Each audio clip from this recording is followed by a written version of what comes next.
আসসালামু আলাইকুম, কেমন আছেন সবাই? ভালো আছেন? একটা জিনিস বলি সবার আগে, সেটা হচ্ছে এই মুহূর্তে আপনাদের সবচেয়ে মানে স্টুডেন্ট লাইফে গুরুত্বপূর্ণ কাজ কি বলেন? আমি সব এদিকে আসেন। হ্যাঁ, সবার সবচেয়ে গুরুত্বপূর্ণ পড়ালেখা। তবে দুই ধরনের মানুষের কথা শুনতে হবে। এক, বাবা মার কথা শুনে লাগবে। ছোটবেলায় এই বয়সে আমরাও মাঝে মাঝে বলছি আব্বু আম্মুকে যে তুই কি মোটে বেশি বুঝিস, এরকম করে বলতাম না মাঝে মাঝে? তোমরা মনে হয় বলো। হ্যাঁ, তো ব্যাপার হইলে আসলে আব্বু আম্মুরা বেশি বুঝে, কিন্তু ওনাদের বয়স হয়েছে, অভিজ্ঞতা হয়েছে, তাই কি না? এটা একটা। আর দুই নম্বর হইলো শিক্ষকদের কথা শুনতে হবে, ঠিক আছে? ভালো করে পড়বা তো, ফোন একটু কম চালাবা। ফোন চালাও নাকি বেশি? ফোন কম চালাইতে হবে। হ্যাঁ, একটা ভালো বিশ্ববিদ্যালয়ে যাওয়া পর্যন্ত ভালো করে পড়বা।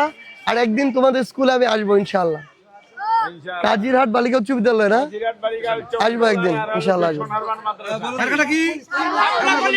বাড়িতে বলবা যে দিন শেষে আগের মতো দল দেখে ভোট দেওয়ার দরকার নাই, যে ভালো তাদেরকে দিতে হবে, ঠিক আছে?